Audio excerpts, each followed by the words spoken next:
This spawning tank for egg scatterers is basically just a 2.5 gallon tank that has had the bottom glass taken out of it and a piece of mesh put in the bottom.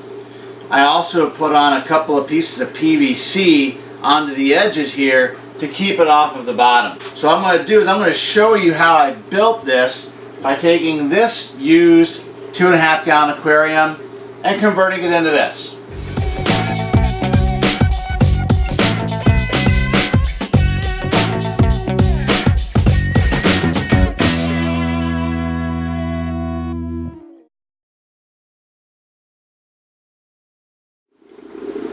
The things that I'm going to use for this project are a 2.5 gallon aquarium. You'll need a tube of silicone. You'll need some what they call plastic canvas. I use black because I like it better than the clear. It's actually cheaper than the clear.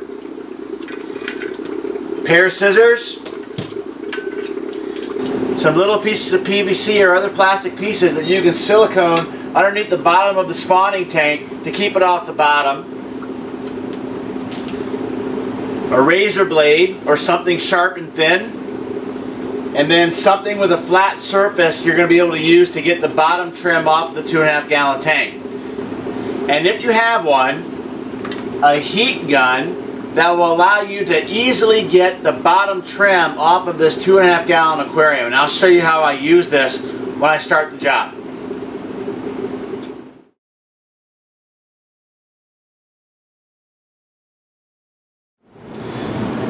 The first task is to get the bottom rim off of the aquarium in good shape because we're going to reuse it. And what you want to do is you want to be able to slip a thin blade underneath the edge to break the silicone seal all the way around it. That is where this heat gun comes in. Because now I'm going to take this and I'm going to spend a few minutes heating up that silicone and heating up the glass. And that is going to end up making it a lot easier to pull the silicone out. This takes a few minutes. You want to be careful not to melt the plastic. So you want to keep that heat gun moving.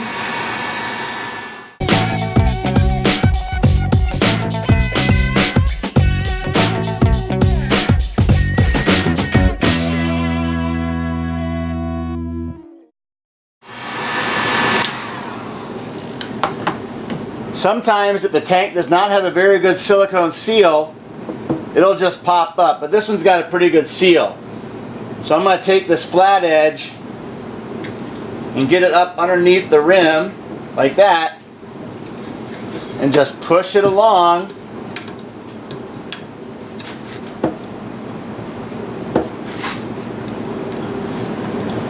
until it separates the silicone from the edges.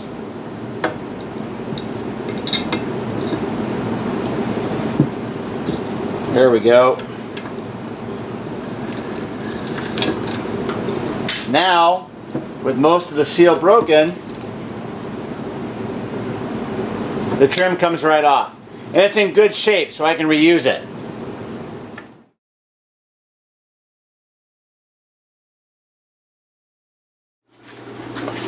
Now that the bottom trim is off the aquarium, we want to get the bottom pane of glass out. And the way to do that safely is to first remove the silicone from inside the aquarium. So I'm going to use this razor blade. I'm going to run it down the inside, along the side and along the bottom.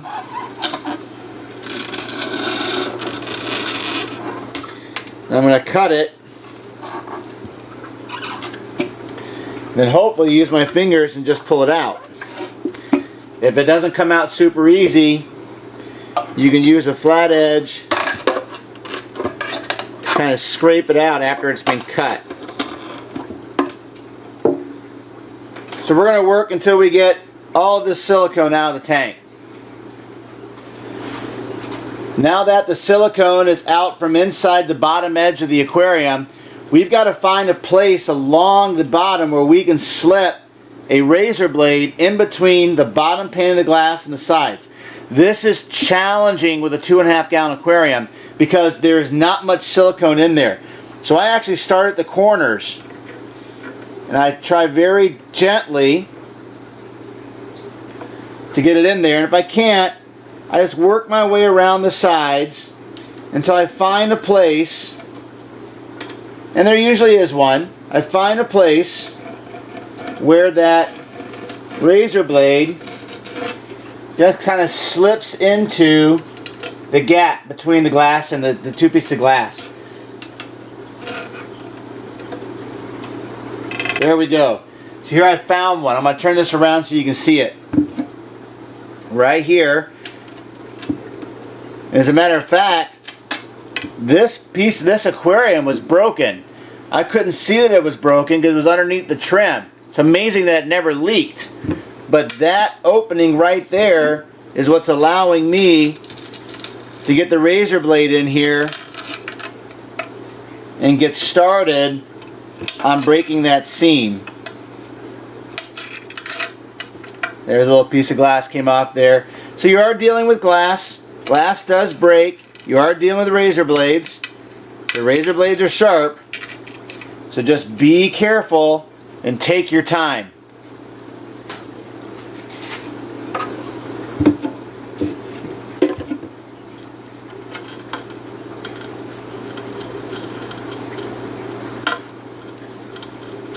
And if you don't find an easy spot, just keep looking around the aquarium until you find one. They'll be there. Larger tanks, this is easier because there's more of a gap. There's more silicone between the joints that you can slip a razor blade through. This individual aquarium is proving to be a bit of a challenge. So the bottom is off, but boy was it difficult. So I'm going to very carefully use a paper towel to rub along the edges and get rid of any glass shards. I am doubling this paper towel up so it protects my hands. Doing it right over the aquarium, or right over the trash can, excuse me. And I'm doing it right over the trash can. Alright, so now the bottom is off. And we can move on to the part where we clean this up so that silicone will adhere to it again.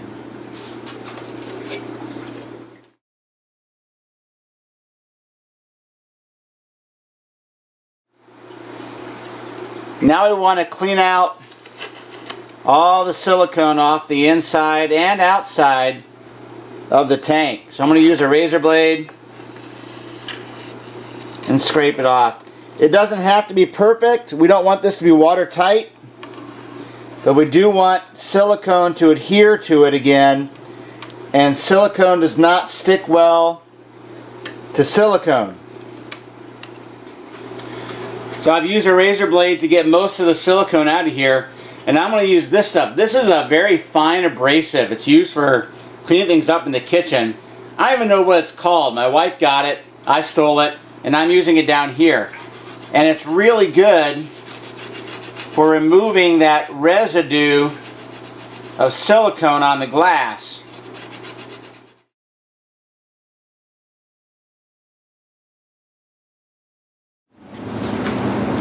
We want this plastic canvas mesh to fit right inside the inside rim.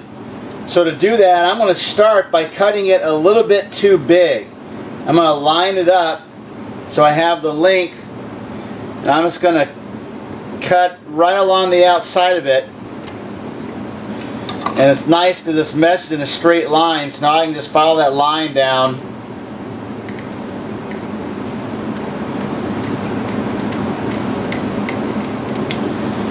Now I can cut it to length. Doing the same thing. You definitely want it to be too big to start with, because if you're too small, you're going to have to start over. Okay, so these two pieces are scrapped, they're out of here. Now, you'll see it's too big, it doesn't sit in there flat. So I'm going to start along the long edge, and I'm going to start by trimming off very small pieces of it.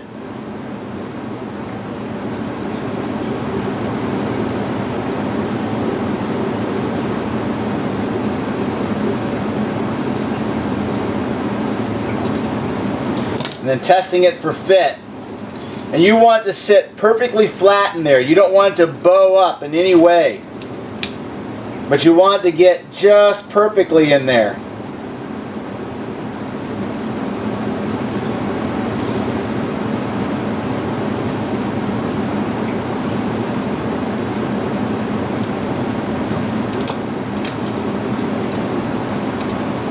Okay, so now the width is good. Now I've got to work on the length. I'm going to do the exact same way. I'm just going to take it off one small row of mesh squares at a time.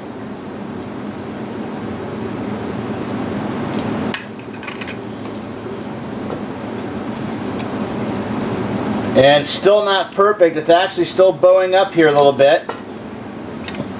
So off comes maybe one little edge of squares.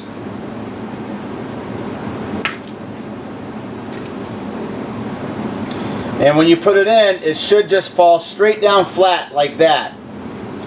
That's good. Now this is ready to silicone in here.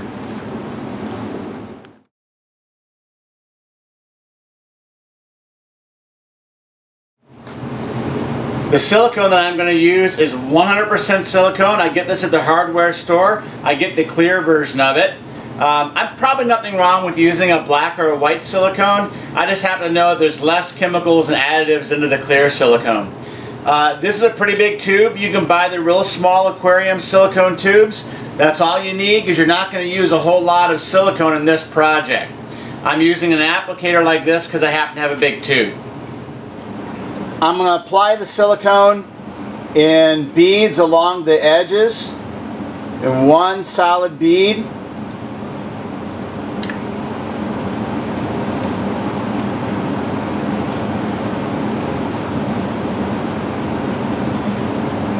Silicone takes a while to dry, so you can take your time.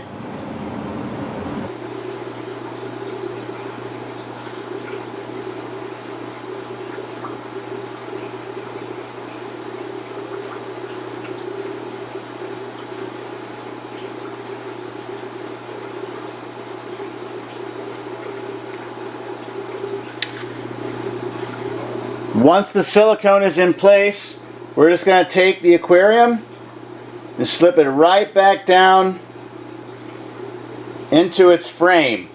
And it's going to fit snugly around the edge, and it's going to push the silicone to the inside of the tank. And then with my finger, I'm going to push that silicone into the corner of the seams, just like if I was sealing an aquarium.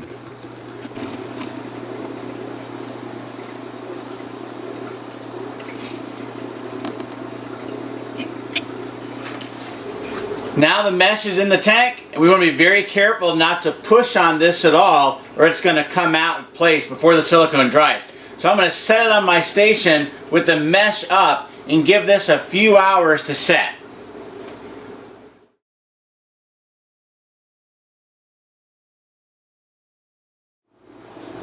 The mesh bottom has been on the aquarium and has been curing now for about 2 hours, so it's pretty secure, but it's not dry yet. I'm now going to put the feet onto the bottom of the trim, not onto the mesh, because when we put this into aquarium, we don't want any pressure on the mesh itself. I'm just going to use a little silicone to tack those in place. I have found that it's easier to put the silicone on the tank where you want it to be, and then put the legs on, or the feet on.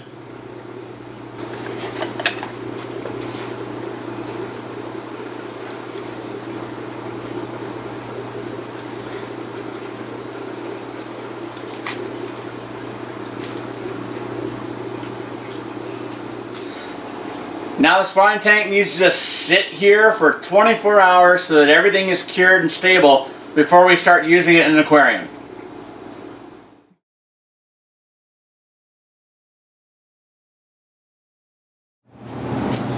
So here's the completed spawning tank. It's all good to go. The feet are dry and secure. The screen mesh is in place and secure. One thing to be careful of is never put any pressure on the bottom of the screen, inside or out. Like, don't put a heavy rock or anything in there, because you don't want that silicone to pull away. I don't really imagine that it will, but over the lifetime of the tank, it can come loose. Of course, if it does come loose, all you have to do is cut it out and put it back together again. Now let me show you how I set this up to spawn some tetras.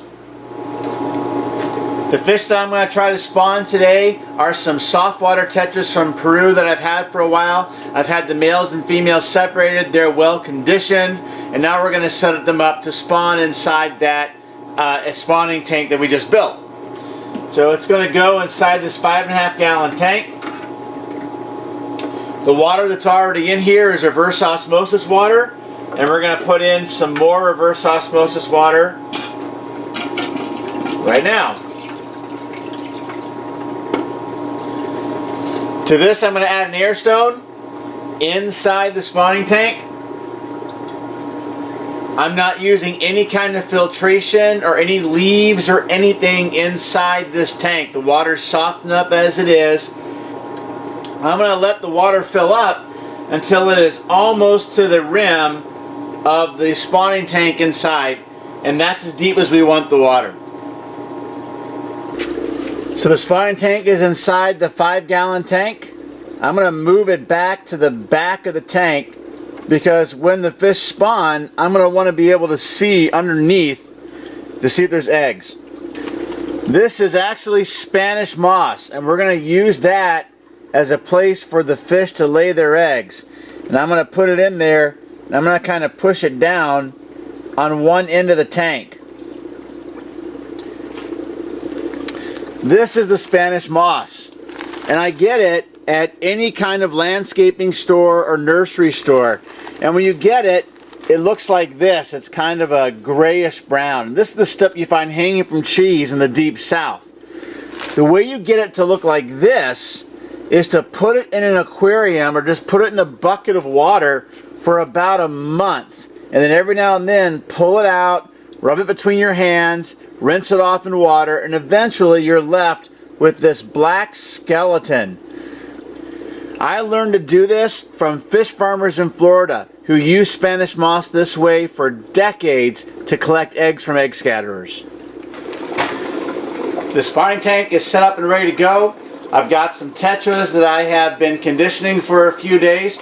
I like to spawn tetras in large groups. Sometimes that doesn't work, but I'm hoping for this species it will. Let me put them in the tank, and then I'll give you a close-up and show you what I'm going to work with. This is an undescribed species of tetra from Peru. We call it Hephaesibrychon species red. It's a pretty tetra when they're colored up. These are kind of stressed because they just got moved from their conditioning tanks into the spawning tank.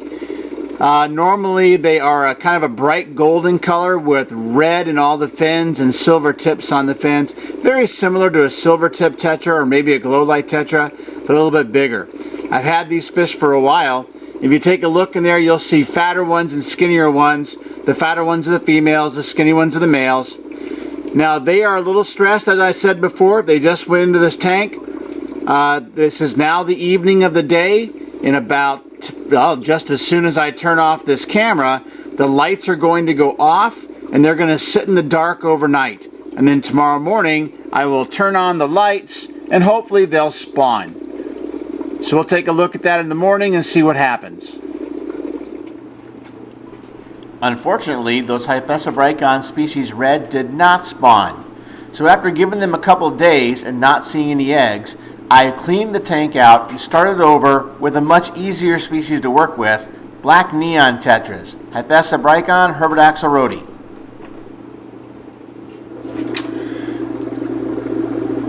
So it's about 1:30 in the afternoon on the day after that I put the black neon tetras into this tank. And if you look, you can see some eggs right there on this top of the screen.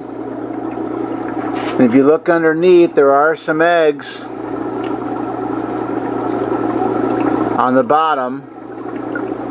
Kind of hard to see. Sometimes you can see them falling out of the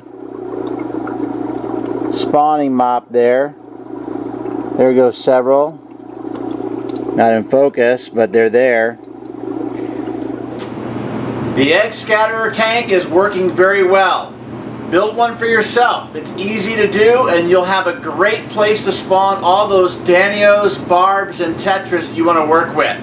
This egg scatterer trap is actually part of a bigger project, and coming up in a series of videos soon, I'm going to build the last rack that goes into this fish room, which is going to be dedicated to just spawning fish and raising fry.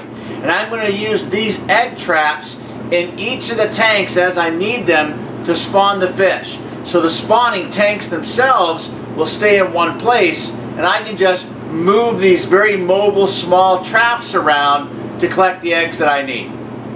So thank you for watching Ted's Fish Room, and we'll see you next time.